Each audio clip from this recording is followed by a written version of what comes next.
Samarqand shahrida Navro'z umumxalq bayrami arafasida bir qator ijtimoiy soha obyektlari, jumladan Qorasuv massivida 1-son tug'ruq majmuasining qo'shimcha binosi va 82-sonli yangi maktab foydalanishga topshirildi. Davlatimiz rahbari Shavkat Mirziyoyevning 2022-yil 29-oktyabr kuni viloyat faollari ishtirokida bo'lib o'tgan yig'ilishda viloyat aholisi soni ortib borayotganini hisobga olgan holda Samarqand shahrining Qorasuv massivida tug'ruqxona barpo etish bo'yicha topshiriq bergan edi.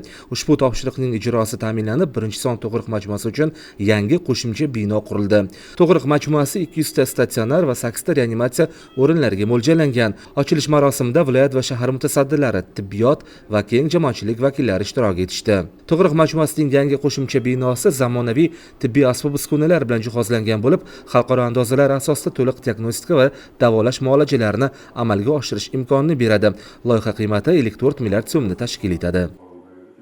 O'sha bitta etajimizda 3 ta tug'ruq xonalar, yonboshida agar bemor ayollarimiz tug'ilmay qolsa, sразу operatsion o'tkazilib, kesakish operatsiyasi amalga oshiriladi. Hamma apparatura jihozlar bilan jihozlangan, zamonaviy xizmat qilamiz. Nasib bo'lsa, mana shu yerda ayollarni tug'dirishlarini yangicha metodlar bilan tug'diramiz. Yangicha, misol uchun, maksimal tug'ruq faoliyatini orsizlantirish yo'llari bilan olib borilamiz. Zamonaviy usullar bilan anesteziya orqali tug'diriladi. Agar bemor ayollarimiz tug'ilmay qolsa, bolasi katta bo'lsa, qon ketib qolsa, sразу operatsiya yonboshimizda operatsion jarrohlik operatsion xonamiz bor. O'sha yerda kesakish operatsiyasi o'tkaziladi. Bemorlar uchun sharoitlar juda yaxshi. Har bir xonada tualet, dushvoylar bor. Bugungi talablarga juda yaxshi javob beradi. Bundan biz juda xursandmiz. Binoda tashrif buyuruvchi barcha homilador va tug'uvchi ayollarga sifatli tibbiy xizmat ko'rsatish uchun shart-sharoitlar yaratilgan deydi mutaxassislar. Shu kuni jamoatchilik vakillari 82-sonli yangi maktabning ochilish marosimida ham ishtirok etishdi. 5 qavatli ta'lim maskani investitsiya dasturi asosida 2023-yilda qurilishi boshlangan. Bugungi kunda maktab 1680 nafar o'quvchiga mo'ljallangan. Eng yangi texnologiyalar bilan jihozlangan ta'lim maskani qulay sharoitlarga ega zamonaviy o'quv majmuasi bo'lib, unda aniq va tabiiy fanlar, shuningdek xorijiy tillar bo'yicha chuqurlashtirilgan o'qitish zamonaviy axborot texnologiyalaridan foydalangan holda amalga oshiriladi.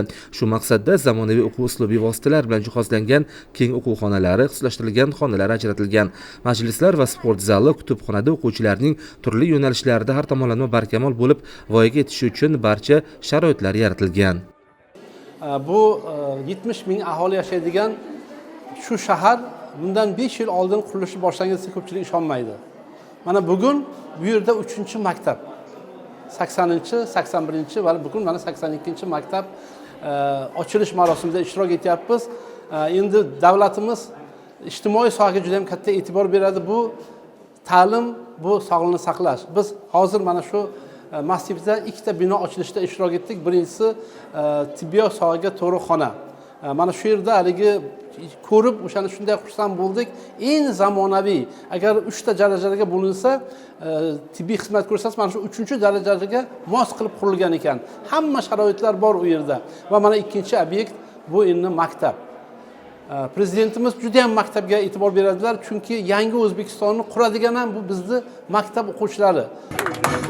Tadbir ishtirokchilari yangi maktabning ishga tushirilishi viloyatda ta'lim rivojiga qo'yilgan salmoqli qadam, mamlakatimiz taraqqiyotiga munosib hissa qo'shishga qodir raqobatbardosh mutaxassislarni tayyorlash imkonini beradigan kelajak sarmoyasi ekanini alohida ta'kidlashdi.